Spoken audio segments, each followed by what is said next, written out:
Leftover lasagna. Leftover lasagna. Lasagna? No way. It's a type of sandwich. Some kind of gross pasta. Leftover lasagna is a podcast hosted by my Nitin church Sundar and Tony Uncle. Leftover lasagna. Very funny name. Hello and welcome to episode 10 of Leftover Lasagna, or as binary enthusiasts would say, episode 2 of Leftover Lasagna, right? 1-0 is too early, no? Anyway, between the transformation of ones and zeros, we have reached this place. Nitin Sundar, how do you feel? I feel very good. Bitween, was that meant to be a pun on binary bits and not pieces, bits and bytes? Oh. You said number 2, number 10. Number 2 also famously the favorite number of people who know how to count the number of traditional genders, which is not you, who believes there was only one gender. I won't let that go. Yeah, basically I have encompassed the spirit of what people generally think of when they're worried about putting out less than perfect content out on the internet, right? Which, Nitin, we've been frequently doing. I think this has been our entire repertoire, our portfolio of content out there has been less than perfect, right? And I'm worn the correct t-shirt to say what people actually think, which is, see, no one cares, right? Like, no one actually cares. People are always moving on with their lives. So I know you flaunted your t-shirt, but surely you want to say more about that t-shirt. So please go ahead. so there's this lovely movie called Premalu. Okay, so this is what I said about Premalu, right? Generally I've been jaded by this whole Hollywood nonsense about big screen idiocy, which is extremely templatized, right? Whether it's superhero movies or off late even animated movies, right? Everything follows the same storyline template. You can literally predict it, and the idea is on big screen everything looks good, fantastic, nice. But like, guys, the example I made was I don't want to see David Blaine in Jello sitting in New York for 3 days, right? There is no magic in it. It's some stupid trick. As opposed to if you were on the street and someone came up to you and did up close magic, basically like put a coin in your hand and then like made it vanish, or like signed a card and then made it appear in your pocket somehow. That still amazes me, and that is what Premalu really is, right? It is that there is not one character that is out of place, right? Is that there are so many subtle things that are just put in there, right? So the scene opens with this our protagonist called Sachin proposing to a girl called Anjali. I'm sure that is not by accident, right? Sachin and Anjali is a love story that we've grown up knowing, right? The Tendulkars. But the point is, probably if you claw it back and he doesn't make it explicit, the reason why Sachin fell in love with Anjali was probably just her name, right? One of the things that Malayalam cinema doesn't do too well is capture corporate culture well, right? It's usually done as a caricature, but here it is set up in a small software company with our other protagonist as a tester, and every single line there, right, even if it's a throwaway one, is so well researched and done, right? Like, but also the point is, even if you don't look at any of these layers, it is just hilarious, right? It's just funny as hell. Gentle listeners, long story short, you're already consuming the best possible content that's available to you. But once you're done listening to all episodes of Leftover Lasagna and giving us 5-star ratings, just put all your chips into Malayalam cinema. Just go and watch any Malayalam movie that's out there. Tony and me could reel off about 10 different movies. There is Premalu, there is Brahma Yugam, there is of course Avesham, which is a super hit. I haven't even spoken about Manjumel Boys. Or even other films. Kadal, right? So many films, right? And not one of them misses the mark. Like, all of them are brilliant. So yes, dear viewer. Yeah. Nitin, let's jump into today's episode now with absolutely no context. And have you watched South Park? I watched a little bit of South Park during my engineering days. I haven't famously seen The Simpsons or Star Wars or Star Trek or any of those things, but I did catch a bit of South Park, right? Have you watched South Park? I have famously not watched Star Wars, Star Trek, Simpsons, or South Park. So there you go. Oh, lovely. Okay, and add Mad Men to my side, right? So, yeah, there is stuff that people don't watch. But anyway, the point is there is this one episode, right? And Eric Cartman, who's like a foul-mouthed, obnoxious kid, his dad is playing something called Wheel of Fortune, which is a popular game show, right? And he's up there, and the show format basically is that you're given the hint, and they give you the letters TRLS. So if any of those letters are there, it already shows up on the screen. Okay, so it's a seven Okay. letter word. Hint is people who annoy me, and so it populates with blank, blank, blank, blank, ERS. Okay. Now he can guess three consonants and a vowel. Okay. He goes with BNGO, right? And then the screen populates with N blank GGERS, right? Now he has to guess. Ah. Now he can't give out any more letters. And the host cuts to it saying, your your family is here, and I'm sure your friends and everyone's watching back home, and they cut to South Park where everyone's watching in the bar, and the guy is like, I hope you do them proud. This is your moment to shine. Tell us, people who annoy me. And it's N blank GGERS. Okay. Suddenly the guy holding the camera pops out from behind, and he's a black guy. Okay. And this guy's like, I know the answer, but I don't want to say it. And he's like, you have 5 seconds. And he's like, okay, people who annoy me. And he gives an answer. Okay. But Nitin, what's the correct answer? Nuggets. No. So obviously he says an apology. I mean, I'm just like He this says- appeared he on says South the Park, N-word. so quoting. Okay. He says niggers, right? But and the guy's Spoiler like, alert. What is Yeah. what is wrong with you? The actual answer is people who annoy me, naggers.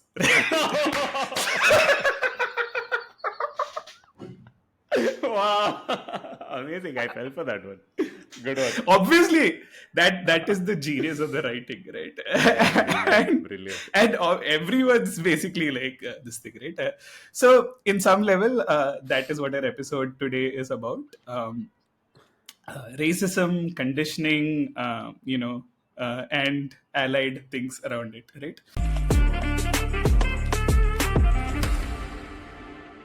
Okay, moving from South Park to South Korea Park, right? So one of the popular tropes is one of the most popular names in the world is Park, right?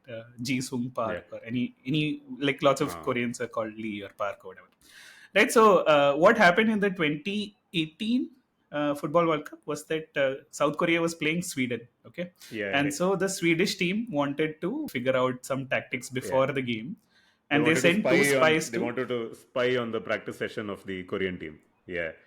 So their insight was Europeans can't really tell apart one Korean person from another. So the way they will figure out which player is which is by looking at the jersey name on the back, right? So they just switched jerseys with each other, right? They didn't get anything printed. So like Nitin wore Tony's, Tony wore Nitin's, and so on and so forth. But a brilliant case of where what is it? Reverse racism came to be. Right? Yeah. So South Park and South Korea Park shall take us into the meat of the episode today. Thus we all looks the same to you. As the famous saying goes. So since we are talking about sport and about people of typically Chinese descent looking similar to each other, and you mentioned reverse racism already, there was this hilarious thing that happened in China about 10 years back. There was this white guy who was living in China for a long time. He just got a Nike t-shirt. He wore a white headband and he wore shorts, and he started roaming the streets of China, in whichever city, I don't know if it was Beijing or Shanghai, and he acted like he was Roger Federer. And this guy, yeah, except that he has absolutely no resemblance to Roger Federer. So if you look at him, he doesn't have the face cut. He's not Arbaz Khan or anything. He's a normal guy, okay, who doesn't actually look like Roger Federer. But he just went and he had a couple of player agent sort of people hanging out with him, and he just walked the streets. And hundreds upon hundreds of Chinese people believed that he was Federer and came and got autographs from him, took photographs with him. And this guy is not even trying to act like Federer or anything. Okay, so he actually signs his autographs left-handed. Federer doesn't. Federer is a right-hander, for instance. And this video went viral. It happened in 2013 or so. Typically the accusation that's heard that a lot of people is that they're not able to tell apart Chinese people or people of Chinese descent one from the other, which is exactly what the Korean team used to their advantage. Yeah. The reverse is also equally true. And Yeah. so even Chinese people can't actually easily tell apart people of European or Caucasian descent. And this is actually true for every single person in the world. They find it easier to distinguish the characteristics of their own people than they can of any other type of people. And this phenomenon of people of one race struggling to distinguish between the facial features of people of any other race is known as the other race effect. Right? Wow. Yeah. But you have to appreciate a simple term that totally conveys True. the meaning, right?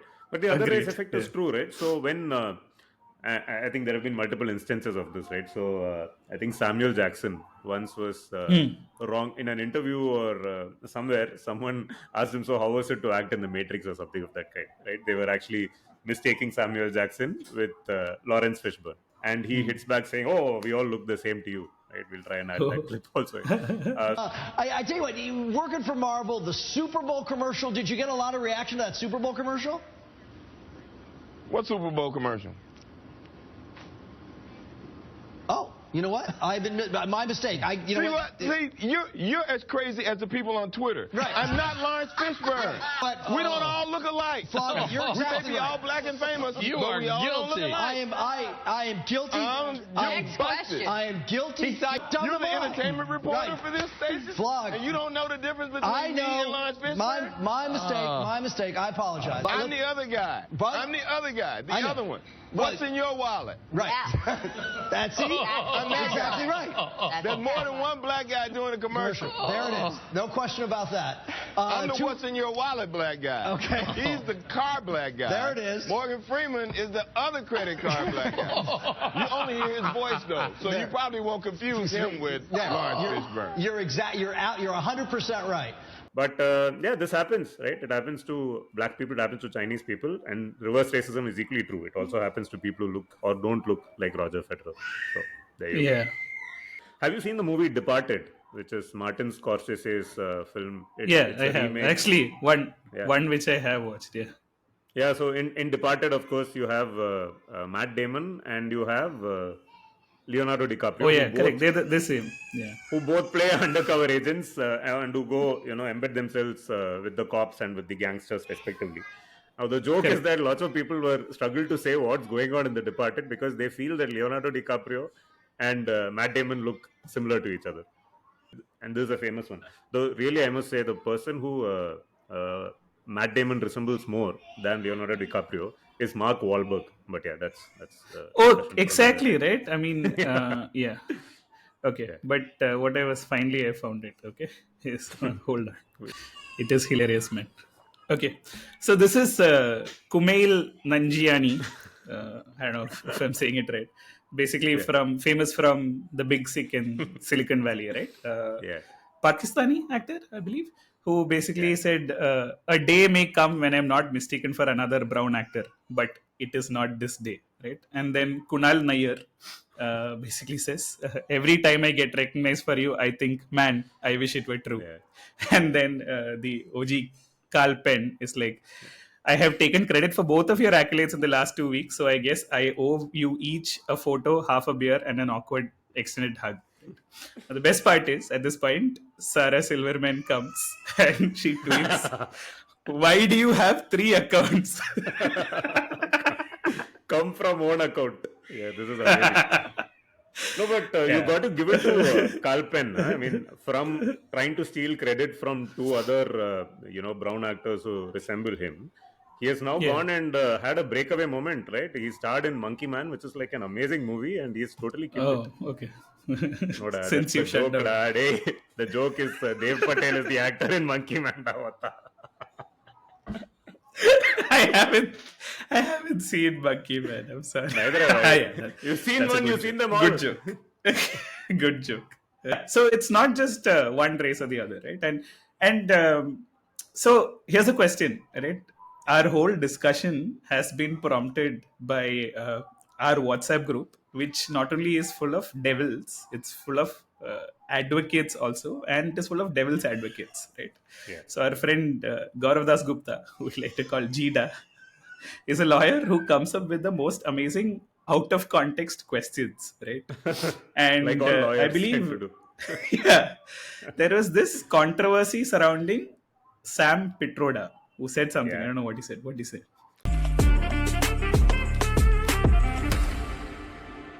Sam Pitroda. Yes, I have Yeah, it in my it's notes. time to go into your copious notes Copious and tell notes, and us. hopefully I have this. Yeah.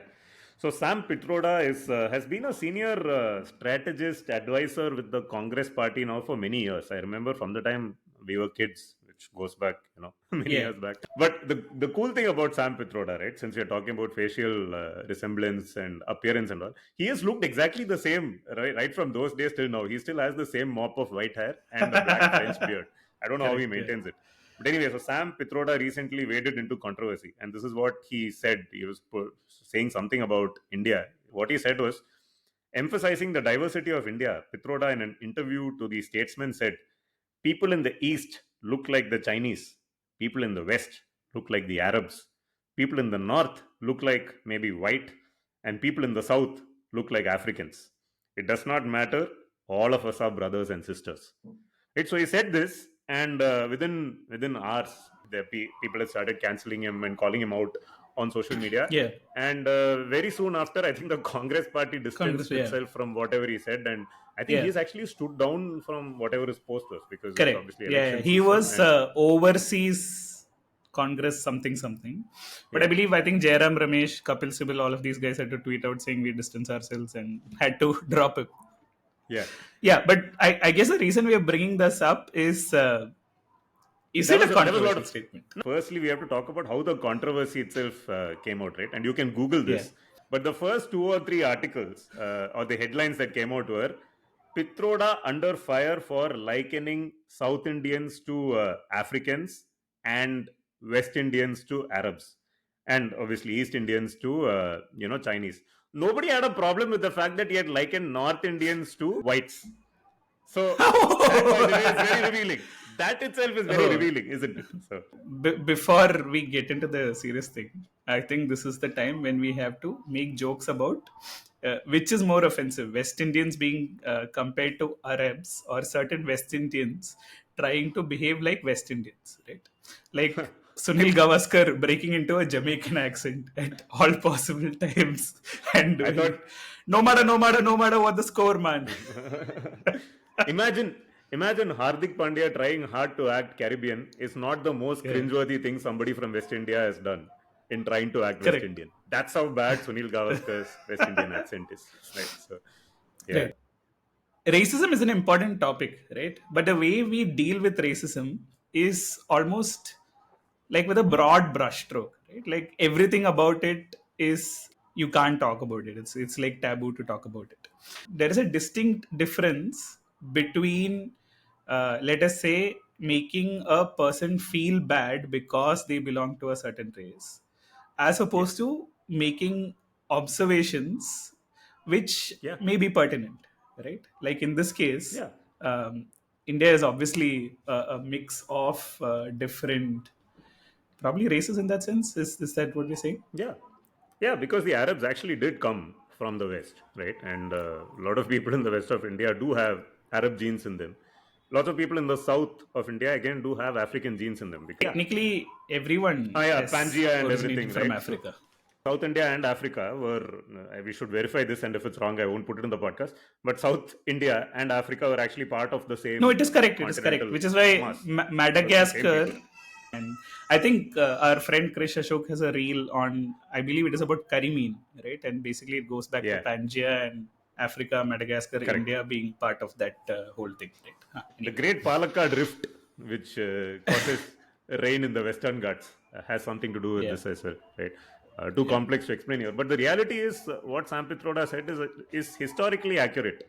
Not only Correct. do people in these parts of India look like people from those parts of the world, they actually share a common gene pool with people from those Hmm. parts of the world. So what he said is perfectly fair and true.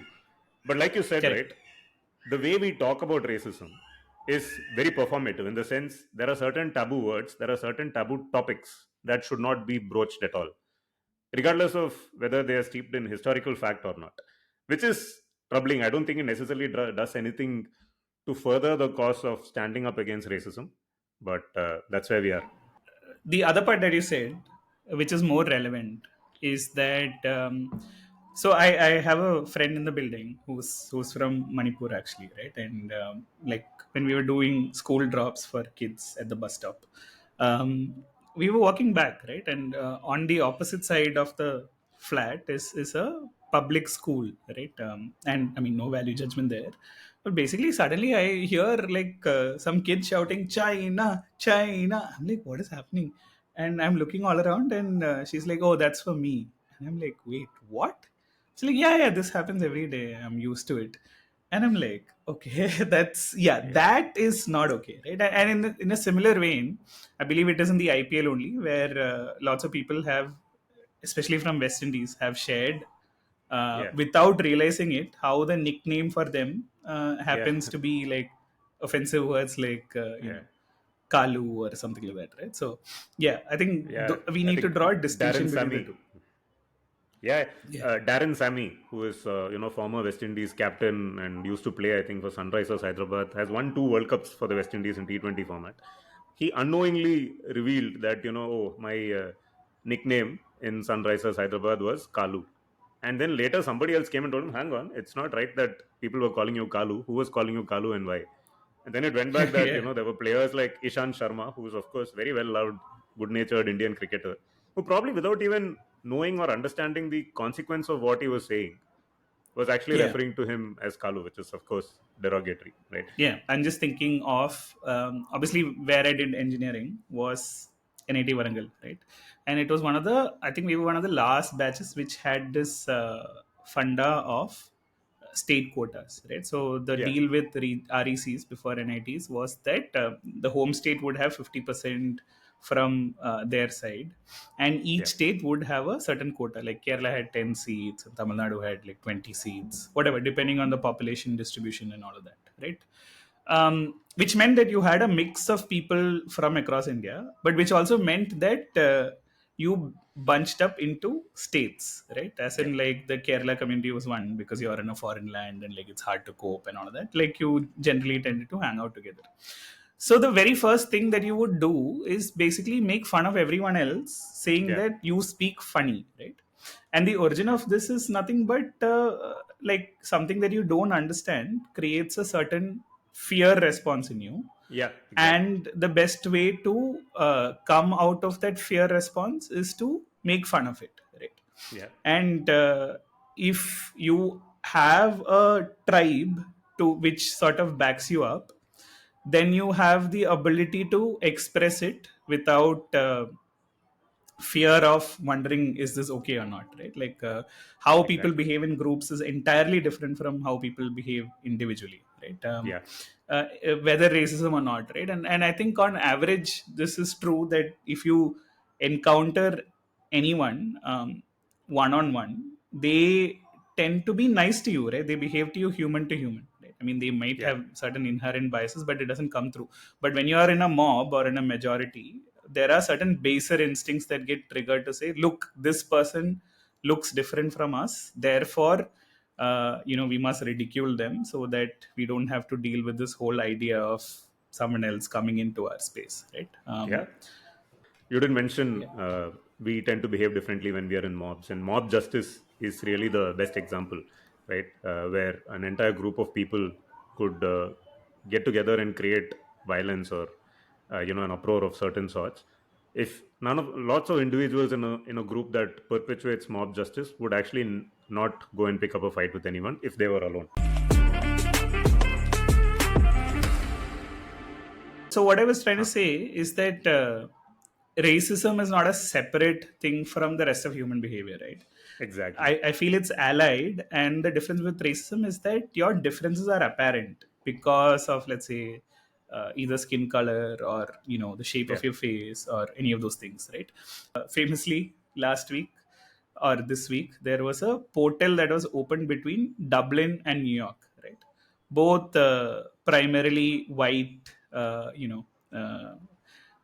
okay, one maybe a little bit under colonial legacy with English doing bad things to Ireland, but by and large, white folks with a shared context, largely Yeah. speaking English, etc., etc. Right. So this portal had to be shut down because from the Dublin side, people started telecasting to the New York side pictures of the Twin Towers burning, and from the New Okay. York side, basically, some references to the Irish famine or something like that, and then suddenly like someone coming in, lifting their top and stuff like that. So the idea of the portal was to connect two different cities and share good things. But the point is that because there is a physical barrier and you're sort of wanting to assert your superiority over another tribe, you're basically poking them at their ridiculously weakest points, right? It makes no sense at all, but Yeah, Godwin's such law it at goes, play. right? Yeah. uh, a portal that's opened up with good intentions, and I don't know what the half-life period of that platform was, but looks like it Yeah, disintegrated correct. into chaos, as you'd expect. But if you go back in history and look at the origins of racism, the very first story that is really documented is the persecution of Jews, right? And Mm. and it's a story that is as old as time itself and continues, or rather, its ramifications continue to this day, right? Racism, in that sense, right, is a potent combination of our animal instincts and our human instincts. And I'll say why, right? We all know how dogs or lions or any member of the cat family tends to go and urinate in order to mark its territory, right? Right. I've always thought that geographical boundaries and passport control is basically the human version of going and peeing to create your own boundary. You're basically Right. you're asserting your uh, uh, right to a certain space by marking it out Mm. and keeping the Mm. others outside of it, right? Which is exactly what Mm. dogs would do. A pack of black dogs, which is together, Right. would mark their territory. The moment a brown dog wanders into it accidentally or knowingly, it would get barked down, right? And there would be a Yeah. lot of aggression that would face. So that is the animal aspect of our tendency that comes to the fore. But I also believe racism is so potent because it also gets amplified by our human tendency. The biggest human power is, of course, our ability to believe in stories, and one of the biggest Mm. stories that we have always believed in is religion, right? But the reason Jews were persecuted in, in the olden days was because they did not believe that Jesus was the Messiah, right? When Jesus was killed, Mm. because they believed the Right. Messiah is yet to come, and that did Yeah. not go down well with the people who were Christians and believed in Jesus. And the funny thing is, So the Jesus Roman himself, Empire, basically. the Roman Empire, right?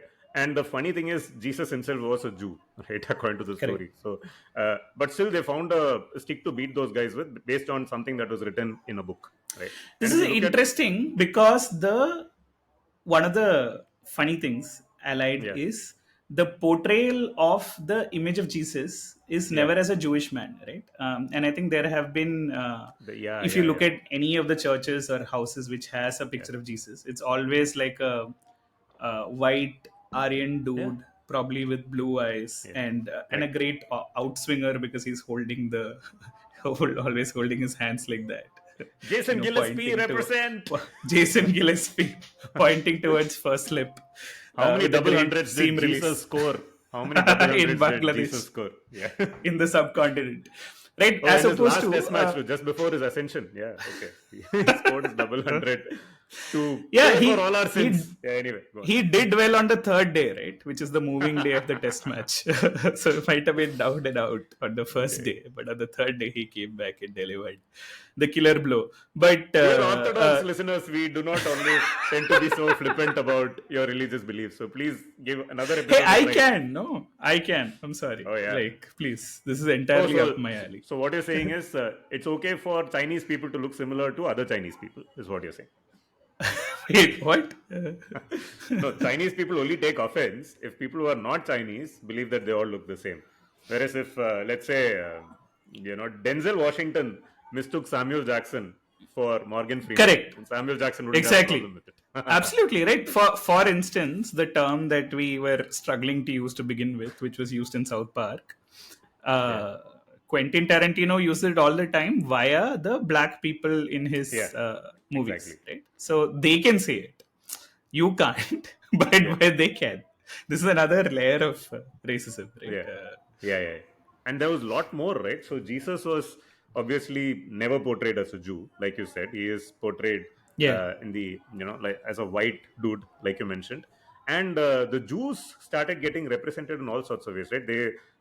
The Satan is sort of standing behind the Jews, and hiding their eyes with a piece of cloth to show that they are under the grip of Satan's. There have been other inscriptions and paintings where Jews are represented with claw feet and all kinds of weird sort of anomalies which are not even human. So there was a systematic ostracism of Jews that happened over the years. Point is Yeah. that most of the images of Jesus would have been created in Italy, right? During the Renaissance or whatever, where the funding was primarily to the church itself, right? And your Exactly, yeah. Michelangelos of the world had to do it. Yeah. So the basic funda of Christianity, I think we mentioned this on one episode, is that while it spread to many parts, right? Like it came to Kerala way before it went to Europe. But what happened was that, and at that point in time, early Christians were persecuted by Romans themselves, right? In fact, the people who crucified Jesus were also Roman, right? Like your Pontius Pilate or Herod or one of the kings were basically Romans. So till about the 3rd century, Christians were also persecuted by Romans, except Constantine had a vision, or his mother said or something like that, if you want to win the battle, fight under the this thing of the cross, right, under the sign of the cross. And that is when he basically embraced Christianity and said the entirety of Roman Empire now has to embrace Christianity. And obviously the seat of the church shifted from Middle East or Palestine to Vatican or Italy, right? And basically, as the church grew in strength and power along with the Roman Empire, lots of funding happened, and when the Renaissance came along, paintings were done.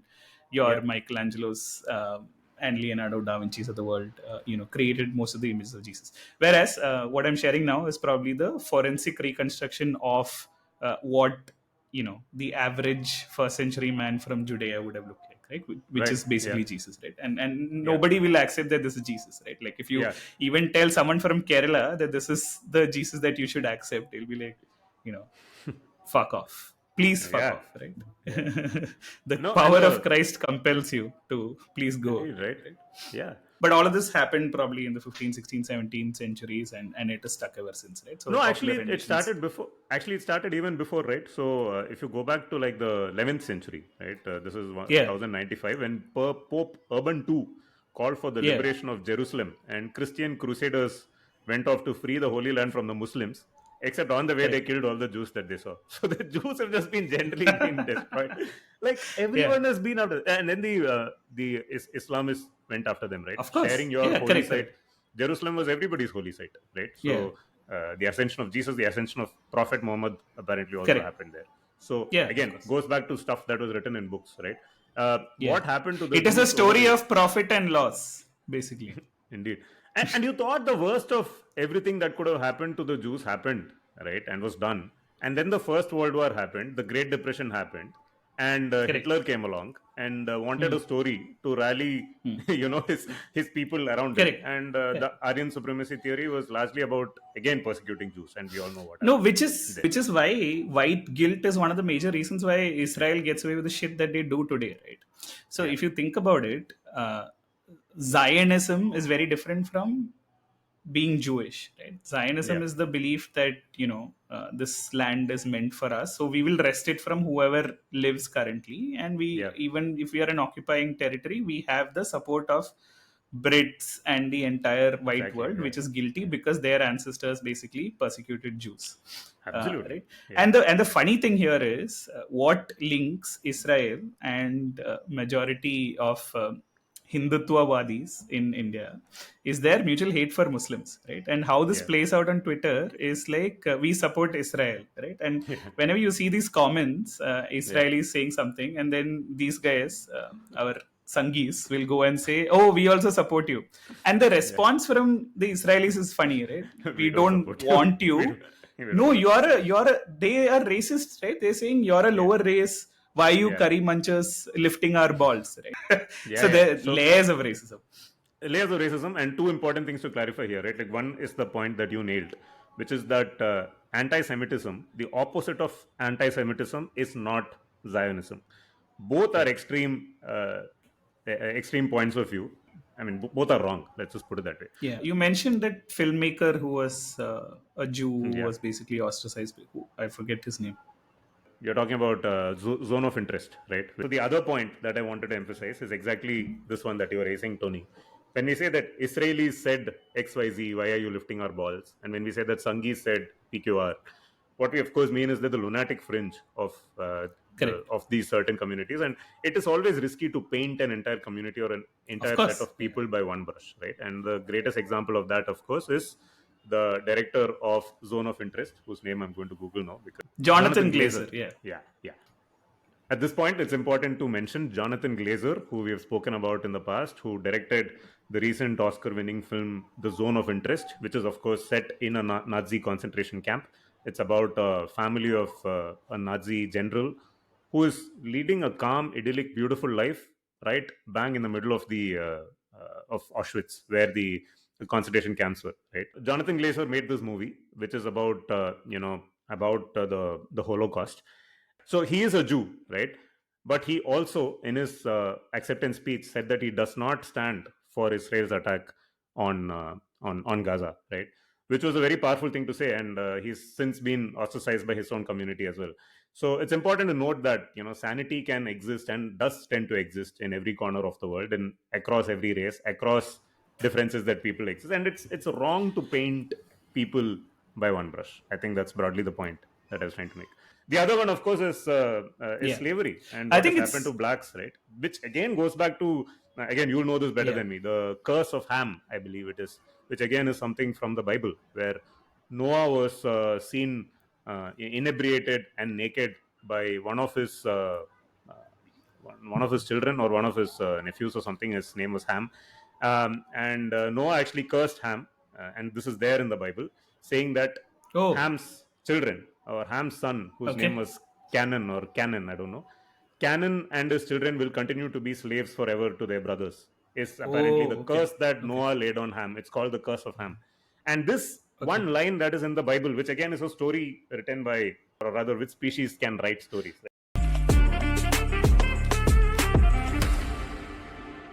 Non-obvious layer that I wanted to bring to you is that there are inherent biases in all of us, right? In how we sort of consciously or subconsciously react to races, right? And the most prominent example that I see is that if you've grown up speaking English and then you are on a call with Americans or white people in that sense, a lot of people suddenly change their accents, right? And try to socially mirror it. But it doesn't happen, let's say, if you're speaking to someone from the Middle East or somewhere else, right? You don't suddenly start saying, oh, Barty. I mean, like, bad impression. But, Kholos. Yeah. I mean, you might make fun and say Habibi for no reason, but there is no way in which you're like suddenly trying to imitate the other person's accent, subconsciously trying to ingratiate yourself to them. Unless you're Sunil Gavaskar and you're having a Zoom conversation with Michael Holding, then you all bets are off. But you're right? There is this inherent hierarchy. You will never see a Caucasian or a white person trying to mirror somebody else's accent in order to get understood, right? It's something that Indians do, and I guess I don't know if other it's not just Indians, right? Okay, here's a joke I made long back. I don't remember it exactly, which is that our whole thing is to say, why do white people treat us like, why do white people treat us so differently even though we speak English? It's not like we are from Africa or anything. In our minds, it is clear, right? There is a hierarchy. Right? So, like, while you might say that, no, I'm not racist, inherently all of us have these biases, right? And I in my mind, like, technically everyone has an accent, right? And in no way is the American accent superior to the Irish accent, is superior to the English accent, is superior to the French accent, Hyundai accent, is superior to the Indian accent. Yeah, correct. Everyone has an accent. You get an accent. It's opera basically giving out Hyundai accents around the world, right? And having moved from Kerala to South Bombay, it was a major culture shock. And for the first few years, like, people make fun of me for my accent, right? Not like it has changed significantly. Okay, probably you won't be able to identify that it's a Malu accent right off the bat if you don't know my name, but it's Tony, still there. We need to do an intervention for you, Tony. Why da? The Maluness of your accent has not been tainted by your time spent in Bombay. That is good Put it enough. that way. Yeah, no, but the point is that I didn't consciously try to change it, right? But some Of course. things take effect on you. Yeah, And exactly. here's the funny part, right? Like my whole point is the way you are able to use a language is not dependent on your accent, but on your vocabulary and how well you are able to sort of write Yeah, things down, right, or articulate it, which has nothing to do with the accent itself. In that absolutely. sense, accent is the skin color of speech, right? And going back to Martin Luther King's famous speech, right? I dream of a day when my children are not judged based on the color of their character, but the color of their skin, but the content of their character, right? And this plays out if you work in multinational corporations also, right? Even if it is your own teammates from another place, knowingly or unknowingly, they take up a superior and you take up an Yeah. inferior role by this bias that you inherently have. Why companies do this all the time, no? They look at the salary packages that an MNC would offer to someone who's Correct. working out of India versus someone who's working in another part of the world. You could say that market dictates the pay, but Yeah. really there's more to it Yeah. than just that, and we all know that. Yeah, no, Right? and even if an Indian were to go and work abroad, Yeah, he'd obviously be paid less, right? In that sense, he would be paid less. like And the wage gap that exists between genders also yeah, exists between races for sure, 100%. yeah, and a Caucasian who comes and works in Asia would get an extra dearness allowance or whatever you call that. It Yeah, hazard no, pay, no, right? hardness allowance, Hazard pay is what they call it, right? hazard pay. Whatever Okay, hazard pay. Yeah, hazardon ख्वाहिशें ऐसी. Since you mentioned Martin Luther King, quick callback, right?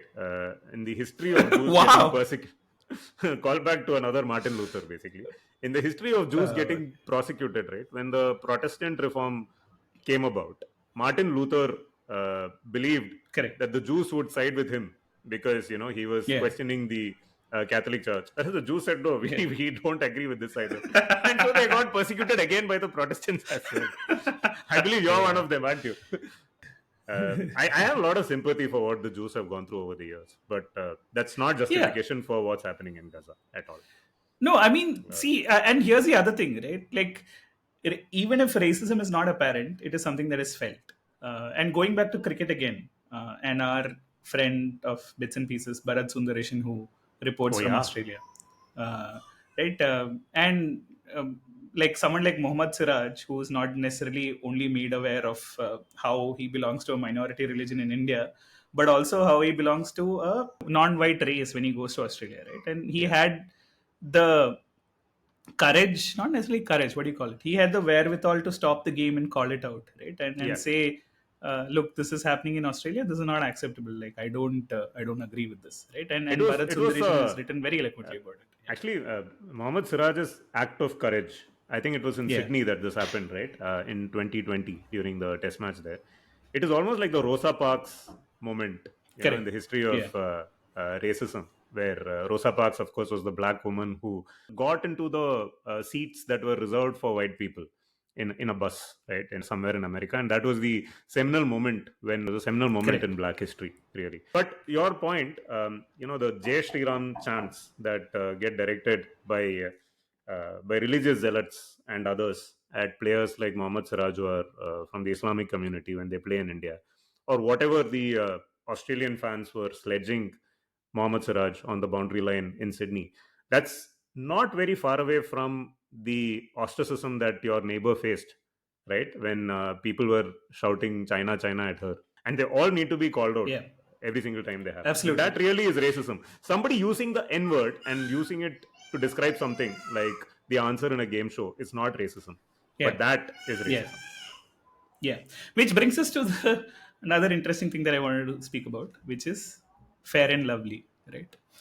Which has since become Glow and Lovely, right? And an Indian obsession with fair skin, which has caste implications, but essentially the same kind of thing, right? Yeah. If you're brown skinned or darker for some reason, you're somehow lesser, right? In people's eyes. And in your own eyes, that which is why you subscribe to buying something like Fair and Lovely. Yeah, and I mean, this goes back to etymology itself, right? The word fair, the opposite of fair is unfair, right? Unfair is negative, it's unjust. right? And it also happens to be the opposite of fair in other contexts is dark. So you're already kind of painting black people with a negative light.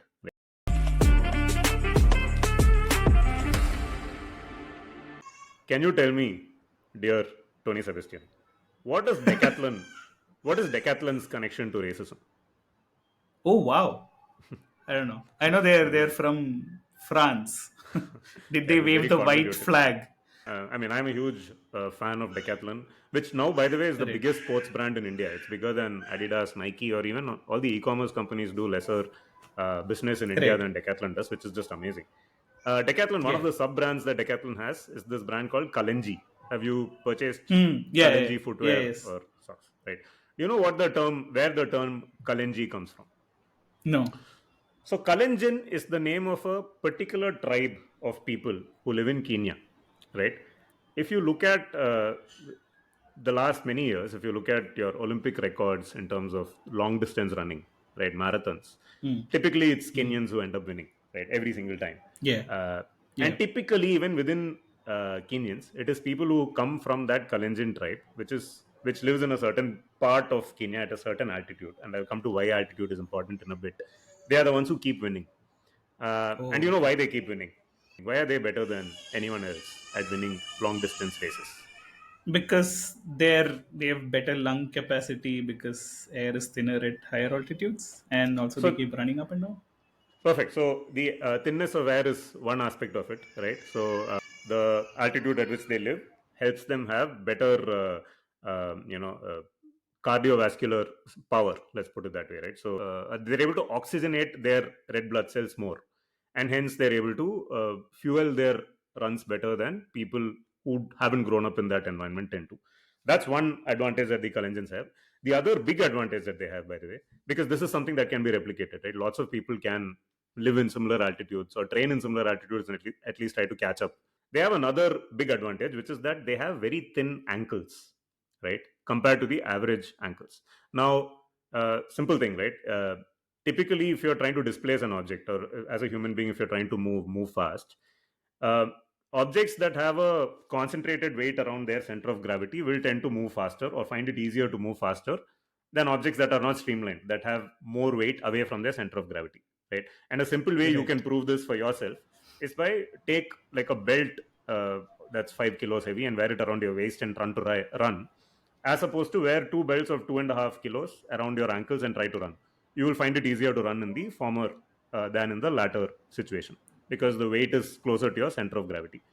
Now, the Kenyans, the Kalenjin Kenyans, are gifted naturally because genetically they have always had thinner ankles, smaller ankles, and hence they have lesser weight away from their center of gravity than anybody else can. Like, the only way you can match that particular, lottery of birth that they have is by somehow shaving off weight from your ankles, which you cannot do. Right? It's an advantage Right. that cannot be breached. That, Yeah. coupled with the fact that they tend to pump more blood, means that they are virtually unbeatable when it comes to long distance running.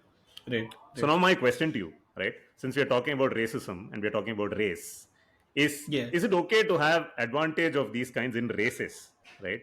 Which are naturally endowed. And the reason I ask this is because Yeah. we all know about Lance Armstrong, and he got vilified, and Correct. all his Tour de France titles became Tour Rightly de so. Farces. Do you know Yeah. what exactly? So my question is, do you know what Lance Armstrong's crime was? You know what he did? He basically He carried took, bags of his own blood. He carried bags of his own blood and which are more injected them, oxygenated. Yeah. which are just, I mean, just more red blood cells. He just took his RBC, right, his platelets, Yeah. and pumped his own body with them, so that Yeah. his capacity, his cardiovascular capacity in the middle of the Tour de France was, better than it would have been otherwise. Yeah. And this was, of Yeah. course, an advantage because he was the only one, or his team, the US postal team, whatever, was the only team that was doing this. So it was, in that sense, organized fraud. And my question is, how is Correct. that different from a Kenyan born athlete who Who is has naturally natural endowed? tendencies. Yeah. Yeah. There's one thing we can say unequivocally, right? It's much better if you're a sports person to have RBC in your blood than RCB in your blood. Like, Oh my god. you're more likely to win in one case Then We are there. recording this. But We are recording this episode on the 17th of May. This is Friday. I believe RCB are playing their last league game of the 2024 season tomorrow or day after, and it's a must-win game. They need to win with a certain net run rate situation against Chennai Super Kings, and they might actually make the playoffs. So we don't know. But we've been thoroughly entertained by RCB over the years, whether they make the playoffs or not, and whether they win the IPL or not. In fact, wait, what did I just say? They never win the IPL. But yeah. Unless it's the women. But I mean, these are tough questions to answer, right? And there is also this whole notion of, especially in women's sport, right? To say, how do you qualify a biological woman, right? And as opposed to a I want to be very careful with my words here, but I don't know how to. As opposed to like a trans person, or like, they have certain hormonal... Someone with more androgynous features, right? Which are naturally again endowed in many cases. Correct. I think we go back to Prashant DP's definition of sport, right? Which is that all rules in sports are arbitrary, but by convention you have to respect them, which is basically what it is in terms of Lance Armstrong versus a genetic advantage, right? And these are tough questions to answer. Yeah, but I like that you brought up that definition from our friend Prashant DP. And some people would liken sport. Mark Marquisi famously likened sport to war minus the shooting. Right? I like that definition that you came up with. The rules I think that was from George Orwell anyway. Yeah. It probably was from George Orwell, but it's the name of a great book written by Mark Marquisi on the 1996 World Cup. And in that context, we should also mention Sharda Ugra, friend of another podcast of us, has written a wonderful article in the latest Wisdom about the 2023 World Cup, which is worth it's a must read purchase. Yeah. So the reason I bring that up is, if you say the rules in sport are arbitrary, but they must be followed, it's no different in war, right? The rules, or even the way we conduct ourselves in the world, right? You could go back and say whatever was written in the Bible that led to slavery was also an arbitrary rule, but it had to be followed. And where did that lead the world? Correct. Right. So no, I agree with you. This is our questioning rules. Yeah. Absolutely. I think we are in agreement on this, that unless you ask questions as to why is this convention even here, I don't think this is the way things have always been, is a fair or even a correct answer to anything. Yes. But at the same time, in this case, maybe because we don't have an answer, I am going with the cop-out that, this is the convention, right? But yeah, you're absolutely right. We should be questioning every single thing and arriving at a more, I want to say more fair, a more just world, answer, a more equitable world. Let's all pray for a more equitable world as we head into. When we talk about inherent biases, right? And again, Ashok Krish, as he's known in TCS, I suppose Krish Ashok outside, had mentioned this, that during the pandemic, they had the opportunity to not just have non-physical interviews, but also have non-video interviews, right? And the difference here is that basically a lot of the decisions that we make about people, and interviews are a terrible process to hire people to begin with, is that you make up your mind based on body language cues and obviously appearance and all of these things, right? And what a non-physical interview does is takes out lots of that physical context out of the equation. So probably you're judging people more for the content of their character than the color of their skin, right? But when you go one level deeper and just make it audio only, you are taking out more of the biases that you are born with, right? And I think Harvard has this sort of series of tests where you can test your inherent biases, right?